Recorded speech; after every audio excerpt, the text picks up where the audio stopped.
What is going on, everyone? It's your guy Cole Jackson back here on Road Graders, powered today by BetUS, and we are going to be diving into the tape of Nate Wiggins against MALIK Nabers. Obviously, Nate Wiggins getting an opportunity to go against one of the other top rookies in this draft class. Nabers has been absolutely killing it when you consider the situation he's in with the quarterback play he's playing in. If you guys are looking forward to this breakdown, if you're excited about what you're seeing from Nate Wiggins, hit that like button, hit subscribe if you're new here, and drop a comment down below. Let me know what you guys think of Nate Wiggins. He's going to be a key piece in this matchup against the Steelers, especially if George Pickens does end up playing. He was DNP 2 days in a row. We'll see what happens today when practice reports come out later. Before we get in too far, lines are up, ready to go for BetUS this weekend. The Ravens opened as big favorites. There's other action you can get in on, and by going over and using promo code YouTube150 at BetUS, you can get 150% sign up bonus, and you'll get 125% on your next 2 deposits. That means more money in your wallets, bigger bets, bigger winnings. Go over there, check it out. So let's jump into it. Obviously, MALIK Nabers came away, just looking at his route chart here, 10 catches on 14 targets for 82 yards and a touchdown. And you can really see the I guess we'll call it the manufactured routes that they tried to create for Nabers. A ton of screens in there, some short ones. And keep in mind that uh, Nabers is always playing, or Wiggins is always playing the right cornerback spot. So he'd go against the left side wide receiver. So, there's really only one completion on his side. So Nate Wiggins had a heck of a game in this one. They moved Nabers all around, obviously tried to get him in situations, but there was still a couple plays down in the red zone where he really had to man up. And we're going to start here on the touchdown MALIK Nabers scored, which was, you can see him, he's aligned in the slot. There's 2 slot receivers. He's beside Wan'Dale Robinson. And so he's across from Desmond King. This was at the end of the game. Nate Wiggins is up at the top across from the tight end. And, a lot of people want to see the Ravens corners, guys like Marlon Humphrey, guys like Nate Wiggins following receivers. And that's just not how the Ravens play. Brandon Stevens will always be your left corner, rotating him with Trey White. Nate Wiggins is always going to be your right corner. And is that left? Do I have those backwards? I might have those backwards. Either way, they play sides. They don't follow receivers. Marlon Humphrey's in the slot, and then when he's sometimes rotating out, he'll rotate out for typically Wiggins. You usually see Stevens playing more snaps. So that's just how it's going to go. They're not really moving him around, and so we end up with this route against MALIK or against Desmond King, and you can see it's just a flag route basically out of the slot. And, he brings it in for the touchdown, but not really on Wiggins here. They're in man coverage. You can see him step up on the tight end. It's just Desmond King one-on-one. That's a tough cover there for King, who, fresh off a practice squad, couple good kick return or punt returns, I should say. But, this is MALIK Nabers being the type of player he is. This is just it's a tough ask to go one-on-one against a player of his caliber. So, I know a lot of people do want to see him following around the top receivers. Same with Marlon Humphrey, especially against a guy like George Pickens that we might see this weekend. We want to see Marlon Humphrey, the more physical type guy, on him, but the Steelers can just move him around, create the matchups they want to create. And you do see Brandon Stevens get targeted quite a bit, and that's been the frustrating part, I think, for Ravens fans. So trying to figure that out. So here we get these reps in the red zone, which were just crazy good reps for Nate Wiggins. So you're going to see him one-on-one against against MALIK Nabers. This is where kind of the battle starts. Get off the snap here. We'll play it through, come back, take a look at it. And, you can see right there. And, I love Wiggins starting to walk with a little bit more swagger. It's just his confidence. And you can kind of see it right here. So he's going to start in a press man alignment, but he's going to do a soft release. You can see right off the snap, he takes a step back. He's not going hands on to jam. So he's going to step off.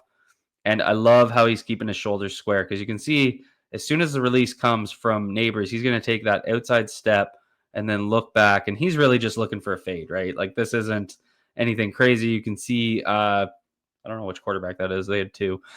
He's going to start to roll to his right. So as he does, Nabers looking back. And what I love here is Wiggins just staying square, shoulders in, following him to the sideline. As that ball comes out, just hip on hip the whole way. So just a really confident route here, or rep here from Nate Wiggins, playing that strong. taking care of business, no problems. We end up with the exact same look, almost. They moved Wan'Dale Robinson over to the other side of the formation, but now you're completely ISO'd. It's just Nabers versus Wiggins. There's no other help over there. They're going to go off the snap, and you can see right there that head instantly goes to the right. And this was kind of part of the Giants' game plan. They had a TTT, so a time to throw of 1.98 and 2.14 between the two quarterbacks. So, I mean, this ball is coming out fast. So, again, we're going to go off the snap, soft release. You can see right there, shoulders square. We end up with our back to the ball, which is always where we get a little bit, it gets a little nerve wracking. But love how Wiggins plays this. His back is to the ball, but as Nabers goes up, Wiggins' hand right here playing through the catch point and running right through him. So, I think ideally we want to keep our head around, but this is kind of the age-old question is, it allows him to focus more on the receiver, keep that tight coverage. And as long as he can play through the catch point, which he does, then we're fine. No PI on that play either. So a good rep there from Nate Wiggins. Again, those are back-to-back plays. And then we get into the third play here. And so we're not going to get a target on this one, but you're going to see Wiggins coverage. Again, he's ISO'd to the right side. You have Wan'Dale Robinson. The Ravens are in a lighter formation because it's third down now. So on first and second down, they kind of stacked up against the run. Now they're playing their safeties a little looser off the snap. And you can see Wiggins right there with that good change of direction, trying to run. They're going to once again roll out to the right here. And so as we get that roll out to the right, you get that drag route from the opposite side. And I think what they were intending to do here is they wanted Nabers to break inside, run the back line, and try and catch Wiggins, right there. He's going to cut inside and then back out. And Wiggins sticky in coverage, and you can see him push him out the back of the end zone there. And that's the kind of swagger right there that I'm talking about. I know that that's a little bit of a cliche, but I do think it makes a difference. Like he's feeling like he's owning this matchup back to back to back reps against their best player on their offense, and he just completely owns them. So you see right here, he's going to walk him, or he's going to match him, and then right there, push him out, and then kind of stand over him a little bit. I don't know. I like that kind of stuff. I won't lie. So you get another rep here. Let's get this one going. So this is where I saw Wiggins in the slot. I was pretty surprised by this. So you got Wiggins. I believe that's Trey White at the top and then Stevens at the bottom. It was one of the weird routes where Wiggins is actually in the slot, matched up on Nabers. So, I know what I just said. This is a rarity. This isn't a common occurrence. Doesn't look like Marlon Humphrey's on the field right now. So I don't know if Wiggins was kind of subbing in as the slot corner because they wanted to limit Desmond King's reps. Obviously, he was only playing in garbage time when they scored that touchdown that we looked at first.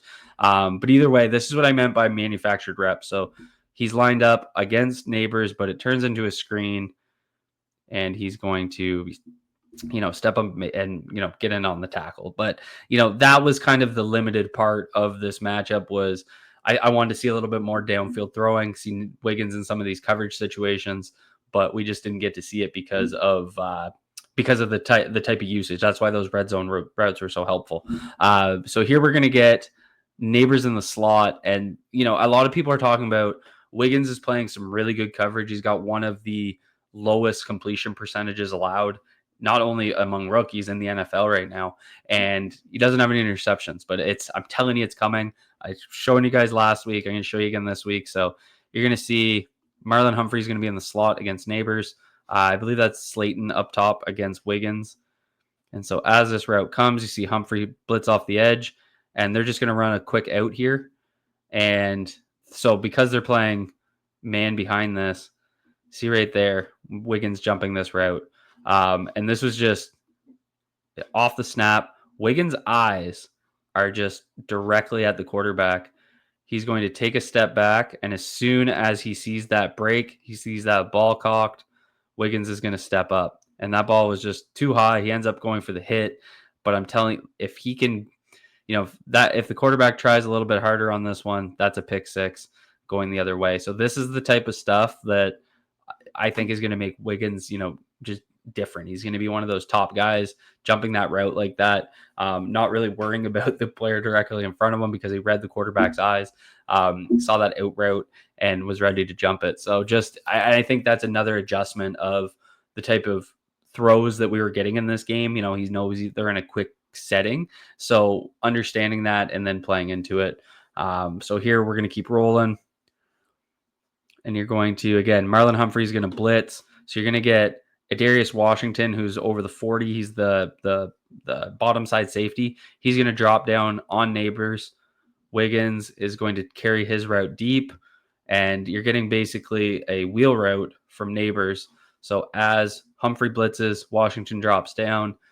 Wiggins ends up picking up his man. And again, that ball comes out and you see Wiggins rotate. Oh, that's Wandale Robinson, not Nabers. But either way, the coverage on this, see again, he reads the quarterback's eyes, breaks on Wandale, just gets there a second late, but making a very tough play and a very good read to get over there. We just want to make that tackle, not give up that yak. But this is one of those things where I'm not sure who PFF would have given the catch here to, because obviously Wandale beats Washington. This was Wiggins' man up here at the 40. Wiggins broke on him because he read the play so well. If he hadn't, we're looking at a much bigger gain here. So I don't know if they charge that to Wiggins, even though he was kind of Wiggins made the best play on this given rep. So, I'm interested to see how they chart that kind of stuff. But that's what I have for you guys for Nate Wiggins. I thought this was a hell of a matchup. I thought Wiggins played really well, and this is going to be another big week. It's going to happen down the stretch. It's going to be big week after big week for Nate Wiggins as he's getting more playing time, taking on some of the better offenses in the league coming up. We got Nico Collins coming up in Houston. Obviously, we'll get Cleveland, but then entering the playoffs, we're going to get some really good offenses in rapid succession. So looking forward to that. If you guys enjoyed this breakdown, if you're fired up about Nate Wiggins, hit that like button, hit subscribe if you're new here, and thank you to BetUS for sponsoring this video.